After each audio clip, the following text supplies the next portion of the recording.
हरियाणा विद्यालय शिक्षा विभाग द्वारा प्रसारित किए जा रहे एजुसेट कार्यक्रम में आप सभी का हार्दिक स्वागत है। बहुत बहुत अभिनंदन है। बच्चों, आज की कक्षा में हम संधि का अध्ययन करेंगे। तो आइए सबसे पहले हम शुरुआत करते हैं संधि के अर्थ से।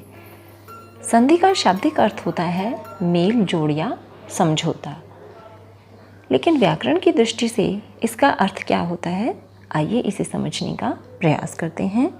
जब दो वर्ण आपस में मिलते हैं या जुड़ते हैं तो वह प्रक्रिया संधि कहलाती है।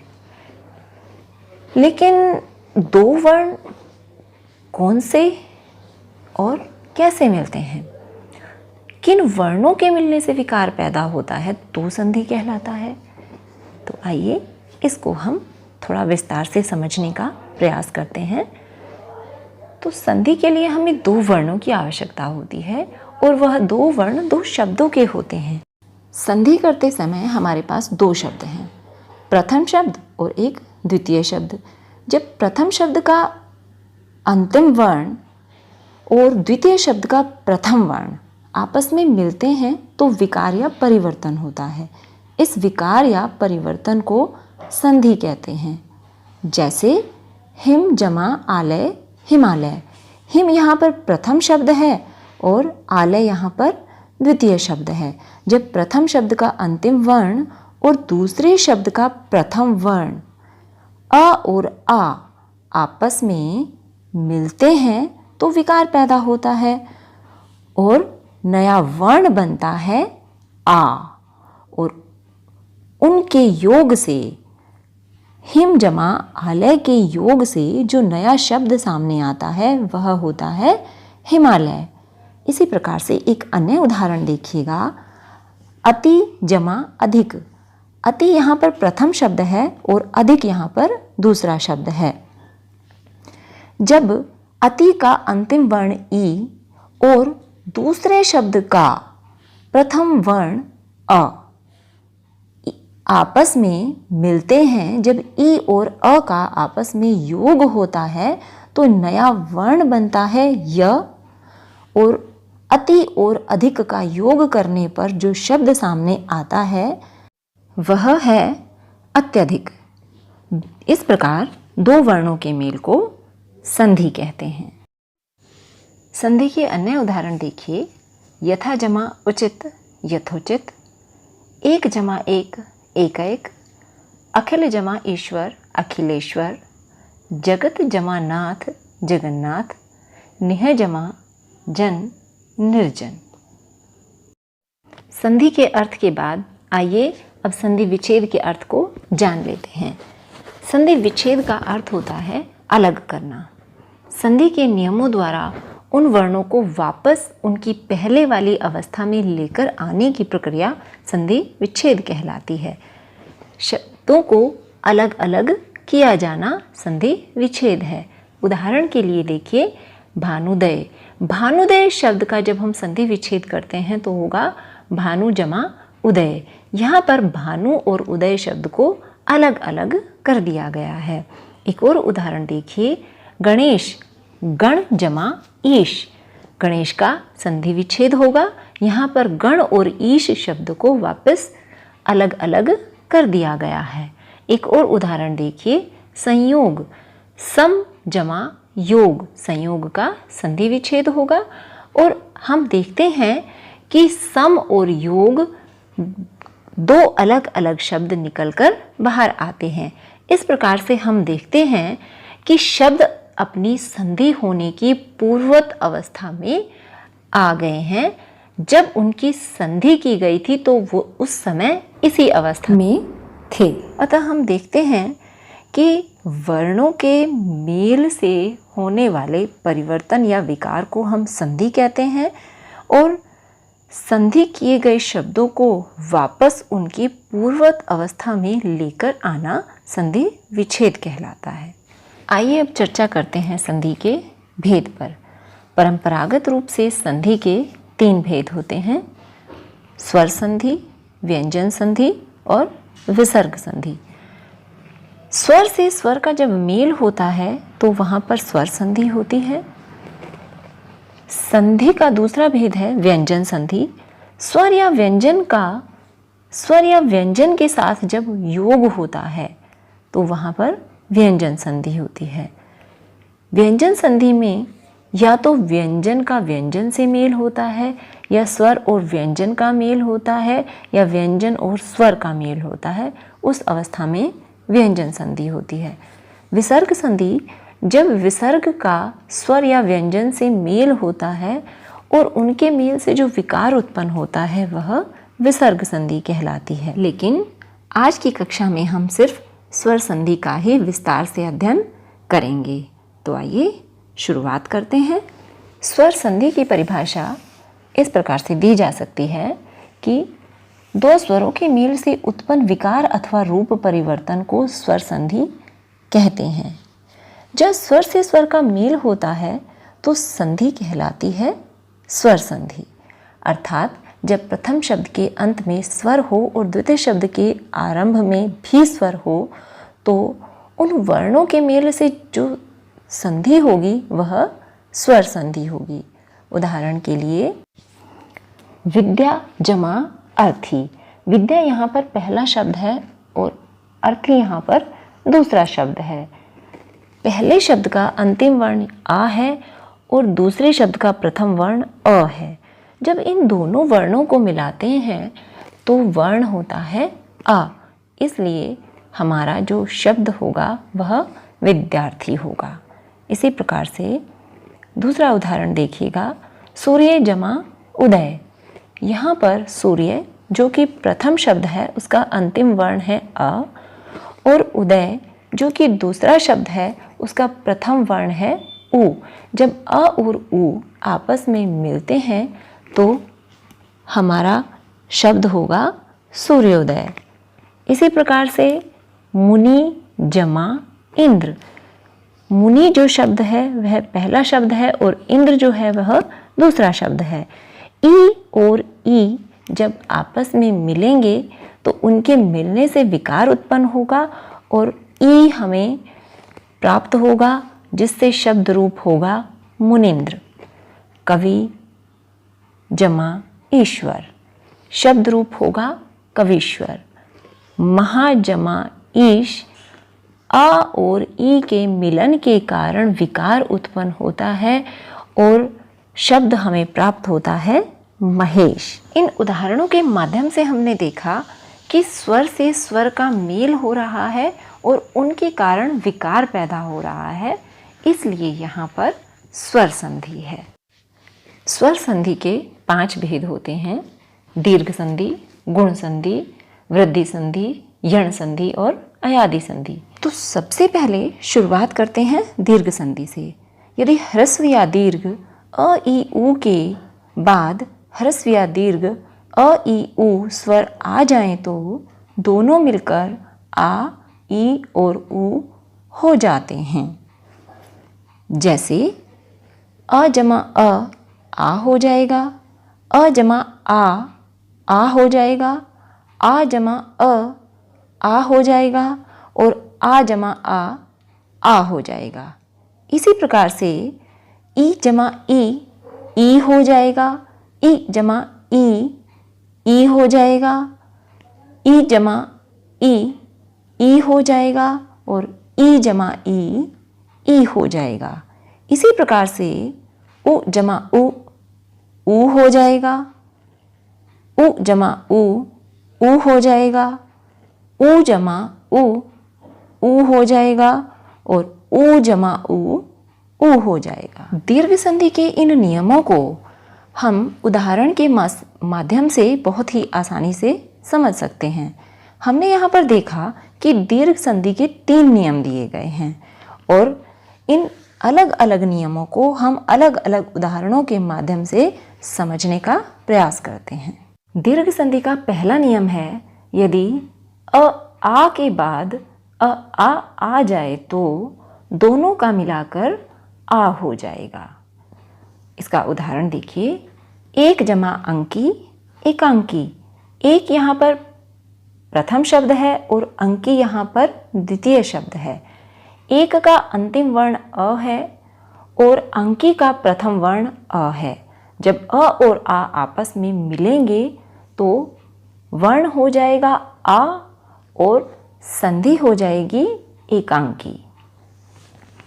इसका अगला उदाहरण देखिएगा, भोजन जमा आलय। यहाँ पर भोजन प्रथम शब्द है और आलय दूसरा शब्द है। भोजन का अंतिम वर्ण अ है और आलय का प्रथम वर्ण आ है। जब अ और आ आपस में मिलते हैं तो आ वर्ण में परिवर्तन हो जाता है और शब्द बनता है भोजनालय। एक अन्य उदाहरण देखिएगा, दीक्षा जमा अंत। दीक्षा यहाँ पर प्रथम शब्द है और अंत यहाँ पर दूसरा शब्द है। दीक्षा का अंतिम वर्ण आ है और अंत का प्रथम वर्ण अ है। आ और अ जब आपस में मेल करेंगे तो वर्ण हो जाएगा आ और शब्द रूप हो जाएगा दीक्षांत। इसी तरह से एक अन्य उदाहरण देखिएगा, विद्यालय।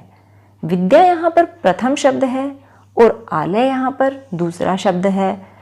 जब प्रथम शब्द का अंतिम वर्ण आ और अंतिम शब्द का प्रथम वर्ण आ आपस में मिलेंगे तो दीर्घ का दीर्घ ही रहेगा, दीर्घ ही होगा और शब्द जो बनेगा वह होगा विद्यालय। दीर्घ संधि का दूसरा नियम है, यदि ई के बाद ई आ जाए तो दोनों मिलकर ई हो जाते हैं। इसका एक उदाहरण देखिएगा, कवि जमा इंद्र। कवि यहाँ पर प्रथम शब्द है और इंद्र यहाँ पर द्वितीय शब्द है, दूसरा शब्द है। कवि का अंतिम वर्ण ई है और इंद्र का प्रथम वर्ण भी ई है। जब ई और ई आपस में मिलते हैं तो ई हो जाता है और शब्द रूप हो जाएगा कविंद्र। अब अगला उदाहरण देखिएगा, गिरी जमा ईश। गिरी यहाँ पर प्रथम शब्द है और ईश यहाँ पर दूसरा शब्द है। प्रथम शब्द का अंतिम वर्ण ई है और द्वितीय शब्द का प्रथम वर्ण ई है। जब ई और ई आपस में मेल करेंगे तो वर्ण हो जाएगा ई और शब्द रूप हो जाएगा गिरीश। एक अन्य उदाहरण देखिएगा, नारी जमा इंदु। नारी यहाँ पर प्रथम शब्द है और इंदु यहाँ पर दूसरा शब्द है। नारी का अंतिम वर्ण ई और इंदु का प्रथम वर्ण ई जब आपस में मिलेंगे तो ई और ई मिलकर शब्द रूप बनाएंगे नारिंदु। एक अन्य उदाहरण देखिएगा, रजनी जमा ईश। रजनी यहाँ पर प्रथम शब्द है और ईश यहाँ पर द्वितीय शब्द है। रजनी का अंतिम वर्ण ई है और ईश का प्रथम वर्ण ई है। जब ई और ई आपस में मिलेंगे तो वर्ण हो जाएगा ई और शब्द रूप हो जाएगा रजनीश। दीर्घ संधि का तीसरा नियम है, यदि उ के बाद उ आ जाए तो दोनों मिलकर ऊ हो जाते हैं। इसका एक उदाहरण देखिएगा, सु जमा उक्ति। सु का अंतिम वर्ण ऊ है और उक्ति का प्रथम वर्ण ऊ है। जब उ और ऊ आपस में मिलते हैं तो दोनों मिलकर ऊ हो जाते हैं और शब्द रूप हो जाएगा सुक्ति। इसी प्रकार से एक अन्य उदाहरण देखिएगा, अम्बु जमा ऊर्मी। अम्बु यहाँ पर प्रथम शब्द है और ऊर्मी यहाँ पर द्वितीय शब्द है। अम्बु का अंतिम वर्ण ऊ है और ऊर्मी का प्रथम वर्ण ऊ है। जब ऊ और ऊ आपस में मिलेंगे तो रूप हो जाएगा ऊ और शब्द रूप हो जाएगा अम्बूर्मी। इसी तरह से एक अगला उदाहरण देखिएगा, वधू जमा उत्सव। वधू यहाँ पर प्रथम शब्द है और उत्सव यहाँ पर दूसरा शब्द है। वधू शब्द का अंतिम वर्ण ऊ है और उत्सव शब्द का प्रथम वर्ण ऊ है। जब ऊ और ऊ आपस में मिलेंगे तो वर्ण हो जाएगा ऊ और शब्द रूप हो जाएगा वधूत्सव। एक अन्य उदाहरण देखिएगा, भू जमा ऊर्जा। भू का अंतिम वर्ण ऊ है और ऊर्जा का प्रथम वर्ण ऊ है। जब ऊ और ऊ आपस में मिलेंगे तो शब्द रूप हो जाएगा भूर्जा। दीर्घ संधि के अन्य उदाहरण हैं कोण जमा अर्क कोणार्क, मत जमा अनुसार मतानुसार, वेद जमा अंत वेदांत, हरि जमा ईश हरीश, कपि जमा ईश कपीश, नारी जमा इंद्र नारिंद्र, शची जमा इंद्र शचींद्र, नदी जमा ईश नदीश, नारी जमा ईश्वर नारीश्वर, अनु जमा उदित अनुदित, सिंधु जमा उर्मी सिंधुर्मी। इन उदाहरणों में हमने देखा कि सभी दिए गए दो शब्दों में प्रथम शब्द का अंतिम वर्ण ह्रस्व या दीर्घ अ ई उ है और दूसरे शब्द का प्रथम वर्ण ह्रस्व या दीर्घ अ ई उ है और दोनों मिलाकर दीर्घ आ ई उ बना रहे हैं।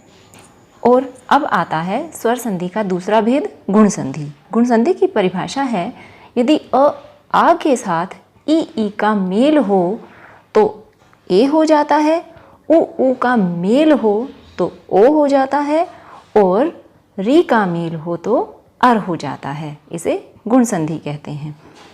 गुण संधि की परिभाषा के आधार पर हम देखते हैं कि गुण संधि के 3 नियम निकलकर सामने आते हैं।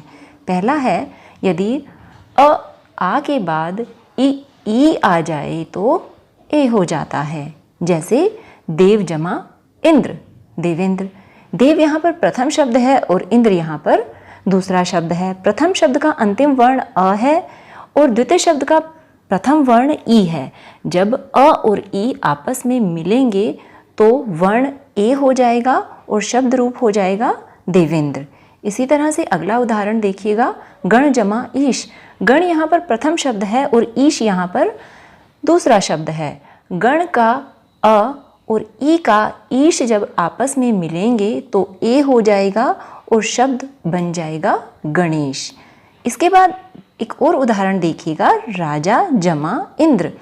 राजा का अंतिम वर्ण आ है और इंद्र का प्रथम वर्ण ई है। जब राजा का अंतिम वर्ण आ और इंद्र का प्रथम वर्ण ई आपस में मिलेंगे तो जो वर्ण परिवर्तित होगा वह ए होगा और जो शब्द होगा वह होगा राजेंद्र। अब देखिएगा रमा जमा ईश रमेश। रमा प्रथम शब्द ईश दूसरा शब्द। आ और ई जब आपस में मिलते हैं तो ए हो जाएंगे और शब्द रूप हो जाएगा रमेश।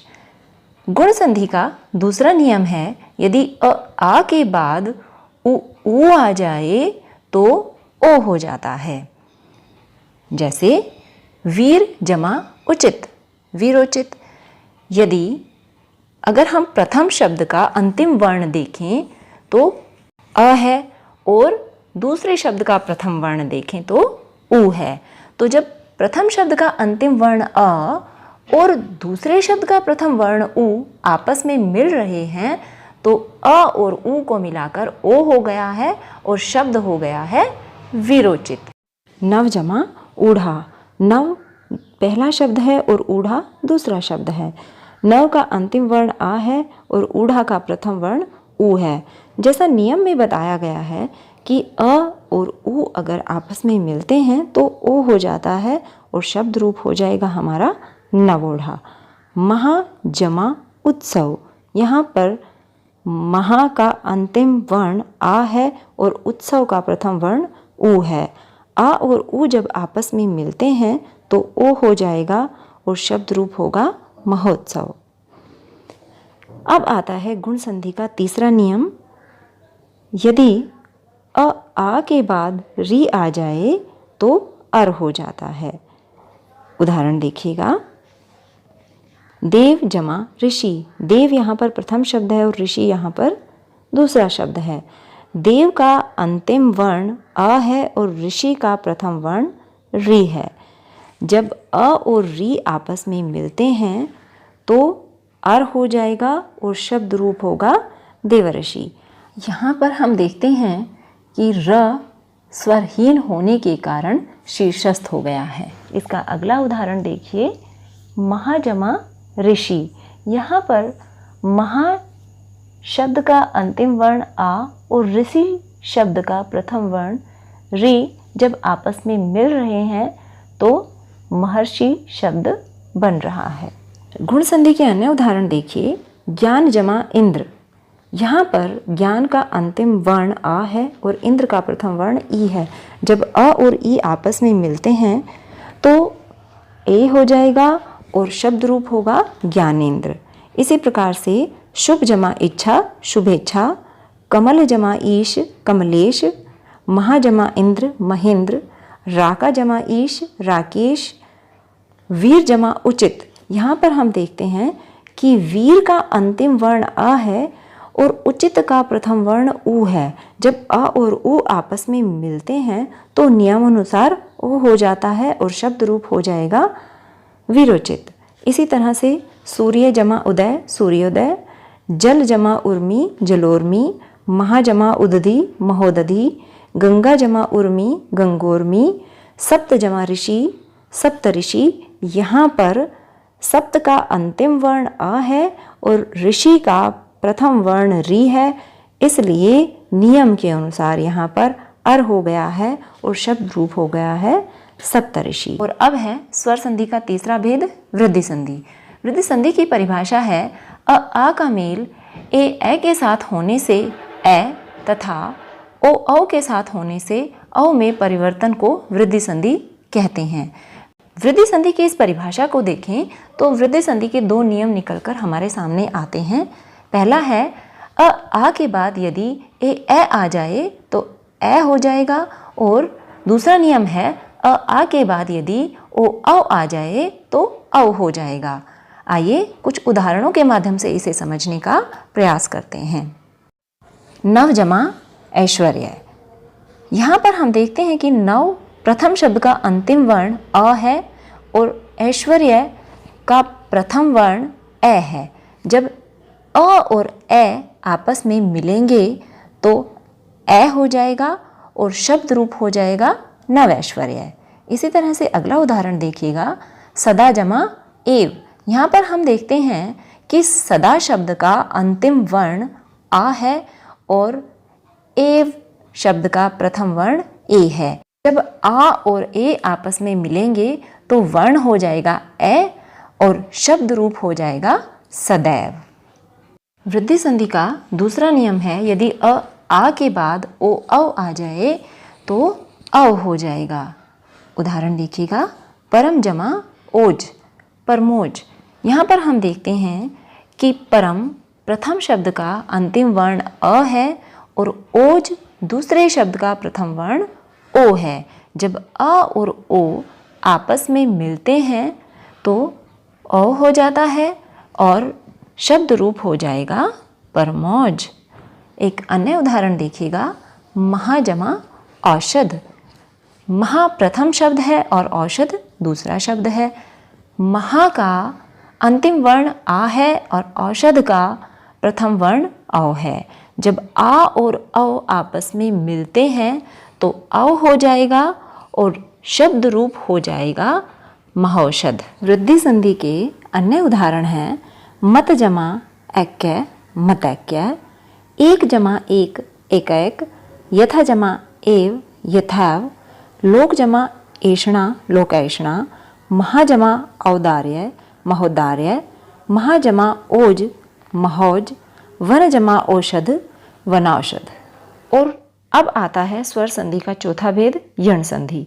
यण संधि की परिभाषा है, यदि ई उ या री का मेल किसी असमान या भिन्न स्वर से होता है तो ई का य हो जाएगा, उ का व हो जाएगा और री का र हो जाएगा। यण संधि की इस परिभाषा के अनुसार यण संधि के तीन नियम हमारे सामने प्रकट होते हैं।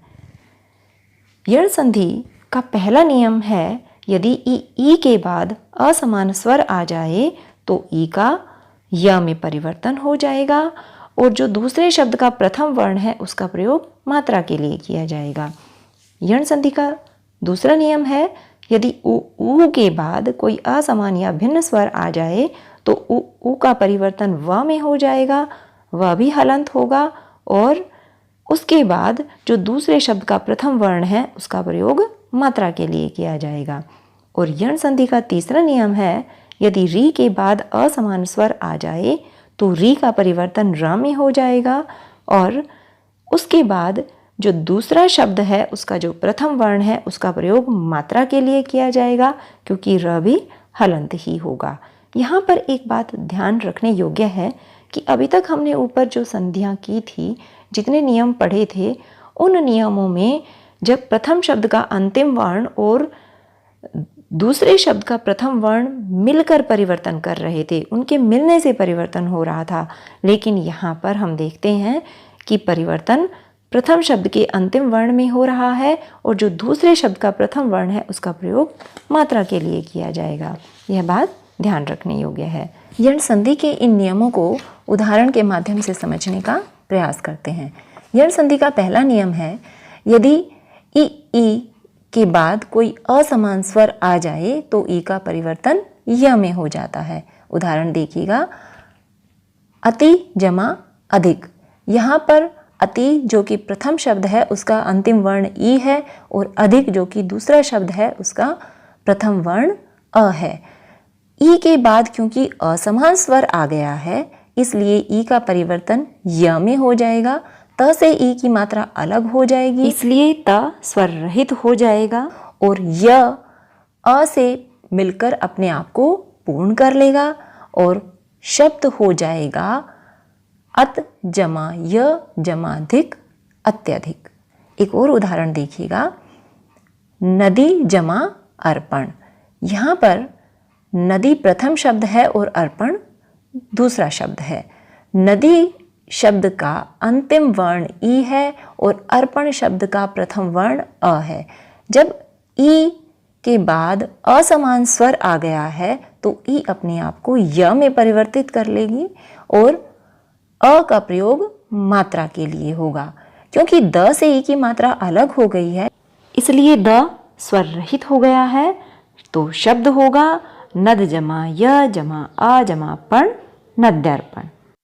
यण संधि का दूसरा नियम है, यदि उ के बाद कोई असमान स्वर आ जाता है तो उ का परिवर्तन व में हो जाता है और जो दूसरे शब्द का प्रथम वर्ण होता है उसका प्रयोग मात्रा के लिए किया जाता है, क्योंकि वह हलंत होगा।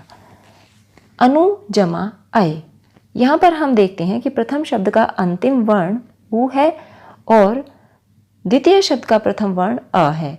क्योंकि उ से भिन्न स्वर आ गया है इसलिए उ व में परिवर्तित हो जाएगा और अ का प्रयोग मात्रा के लिए किया जा रहा है, इसलिए वह अपने आप को अ से मिलकर पूर्ण कर लेगा।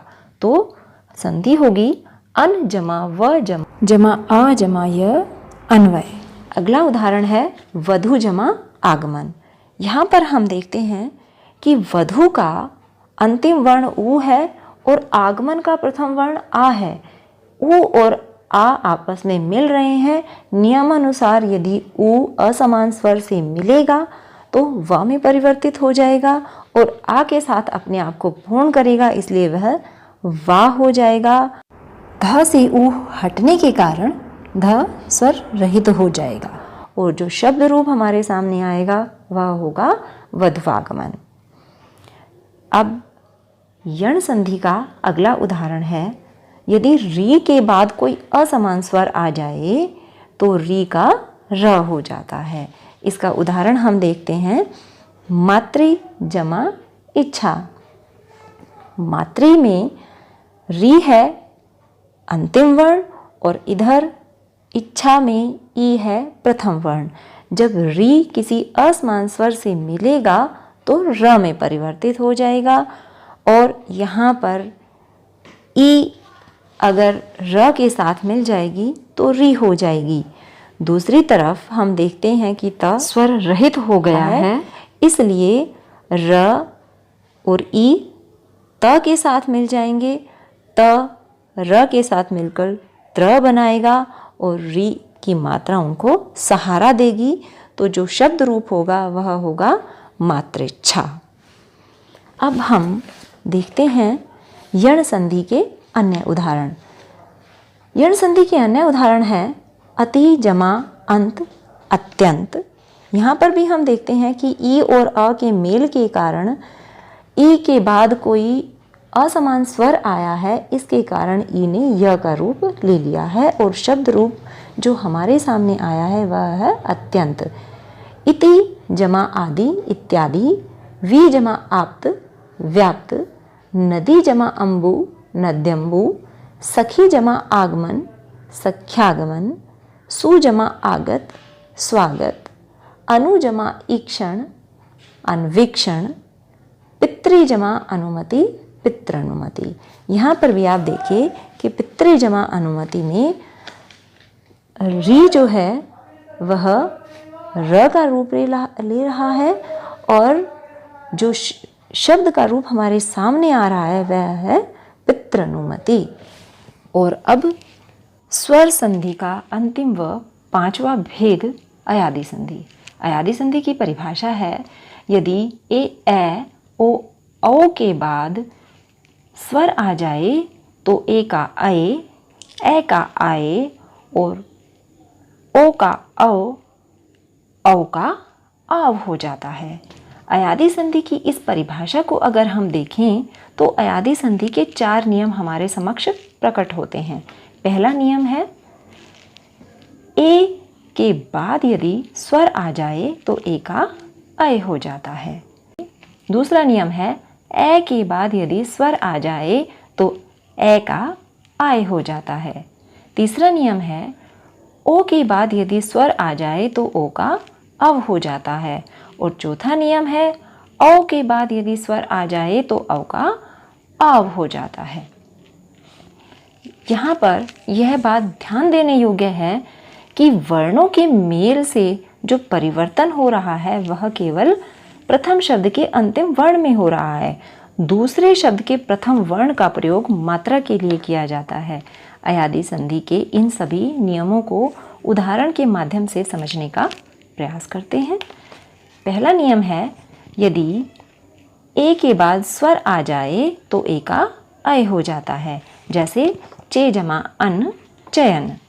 यहाँ पर हम देखते हैं कि प्रथम शब्द का अंतिम वर्ण ए है और दूसरे शब्द का प्रथम वर्ण अ है।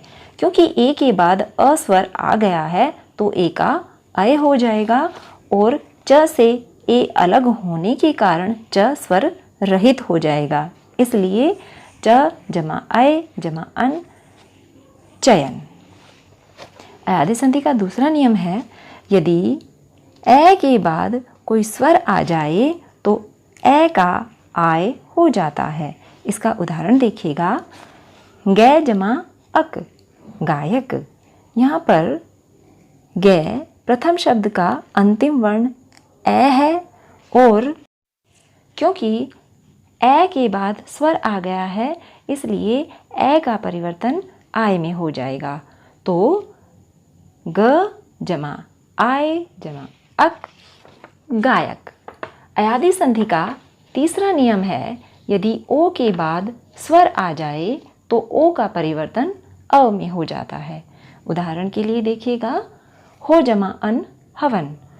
हो प्रथम शब्द का अंतिम वर्ण ओ है और अन दूसरे शब्द का प्रथम वर्ण अ है। क्योंकि ओ के बाद अ स्वर आ जाने के कारण ओ का परिवर्तन अ में हो गया है और ह स्वर रहित हो गया है तो ह जमा अ जमा अन शब्द रूप होगा हवन। अयादि संधि का चौथा नियम है यदि औ के बाद स्वर आ जाए तो औ का परिवर्तन आव में हो जाता है। जैसे पौ जमा अक पावक। पौ प्रथम शब्द है और अक दूसरा शब्द है। प्रथम शब्द का अंतिम वर्ण औ है और दूसरे शब्द का प्रथम वर्ण अ है। जैसा कि नियम में बताया गया है कि औ के बाद यदि स्वर आ जाए तो वह आव हो जाएगा और प स्वर रहित हो जाएगा। तो संधि होगी प जमा आव जमा अक पावक। अयादि संधि के अन्य उदाहरण हैं ने जमा अन नयन, शे जमा अन शयन, गै जमा अक गायक, गै जमा इका गायिका, भो जमा अन भवन, पो जमा इत्र पवित्र, पौ जमा अन पावन, भौ जमा उक भावुक।